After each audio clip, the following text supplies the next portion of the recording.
We're back at the Pittsburgh Civic Arena with more championship mud bog action that has already been one of the wildest events we have seen in many, many moons. The number to beat, the incredible run by the Shake Me 1932 Ford, 2.20 seconds of this 80-foot pit. Up next is Nitrous Express, driven by Clay Langley.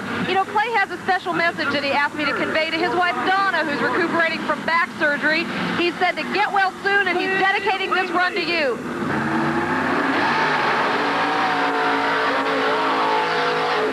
Out of the motor. I don't know if that was just steam or smoke, but we can hear the RPM level drop substantially just off the starting line. And I don't even think Clay bothered to use the nitrous oxide injection on that run. It didn't look like that was exactly what he had in mind, Shelley. I don't think so, but I still think Donna would be proud. You can bet when he gets home, Donna will have something to say about it. She's a heck of a lady. I'll tell you, even with the problems, 2.80 seconds is right now good enough for the number 2 spot, and that's with problems on this brand new car, Shelley. Well, he was sure able to hold on to it. It was a rough ride. Like I said, it was not nearly as good as that 1932 Austin Bantam Roadster normally runs. But Clay Langley, like I said, is literally the old man of mud racing.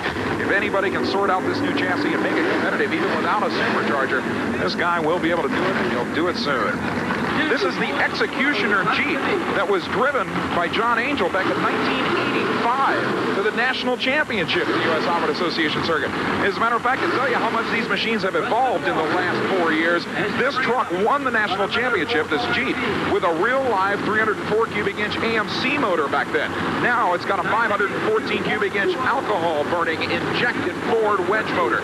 No longer is a single 4-barrel AMC engine competitive enough to win the national championship, I'm afraid. The Preston Ward from Mechanicsburg, Pennsylvania is also a hometown favorite here, Shelley.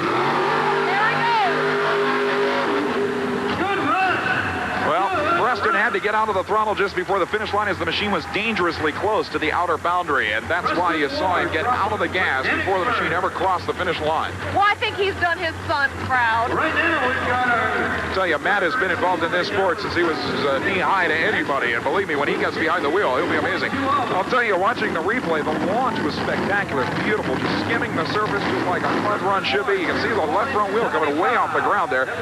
Shuts it off early, but the elapsed time, even with the early shutoff, 2.75 seconds is good enough for the number 2 spot. This is Chad Miller from Vandalia, Ohio, who has run Ford Model T Roadsters in the past in mud racing.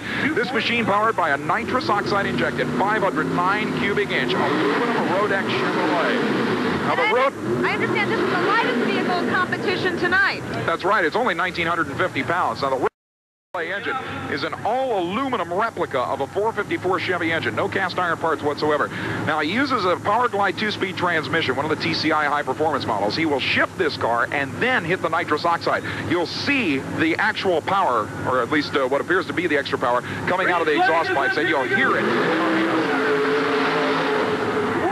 A tremendous blast for Chad Miller. The instant T on one of the quickest runs of the night. The question is, was it quick enough to overtake the number 1 spot? The mark to beat, 2.20 seconds, and even Jim Harris, our event director, was thrilled with that effort.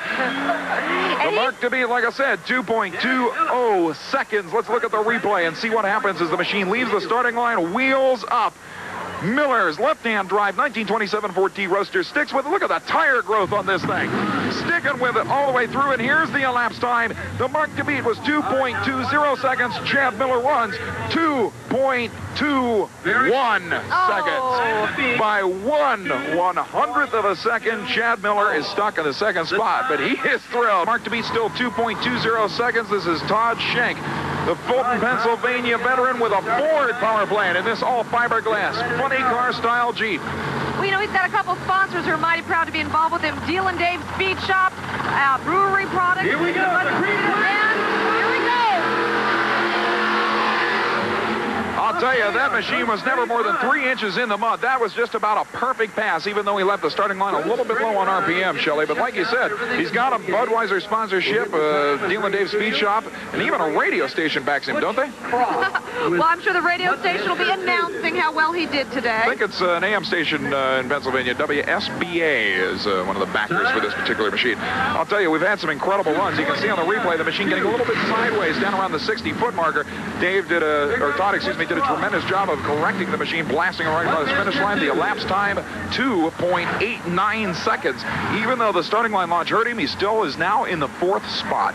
We'll be back with more championship mud racing action from the Pittsburgh, Pennsylvania Civic Arena in just a moment.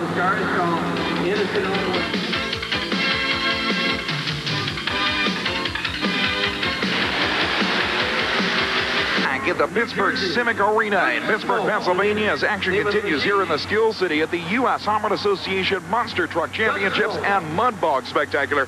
This is Butch Graf from Mount Airy, Maryland, with his funny car style Jeepster, 427 cubic inch Chevy Rat motor, one of the L88 Corvette motors, as a matter of fact. Fuel injected, burning alcohol and nitrous oxide. Look at the safety equipment on this guy. The shoulder harness is a 5-point harness system, the neck collar that keeps your head from moving around too violently, and of course the full coverage helmet. All a part of U.S.HRA Association safety rules for these incredible machines. And you know, I noticed the tires up front are smaller than the ones in the back. Because of the weight transfer on these machines, the front tires very seldom touch the mud. Therefore, most of the traction is delivered through the rear tires, even though they're four-wheel drive vehicles.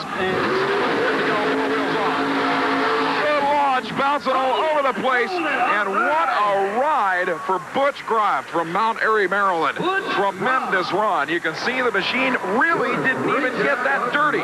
That's the way a mud run should be. The machine should just skim the surface of the pit, never really digging in. Beautiful pass. Now, what was that coming out the side of it? Was that steam of some sort?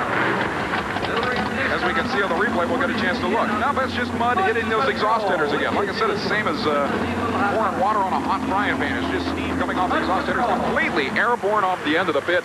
And the elapsed time, 2.70 seconds. That's good enough for the number 3 spot. 2.70 seconds.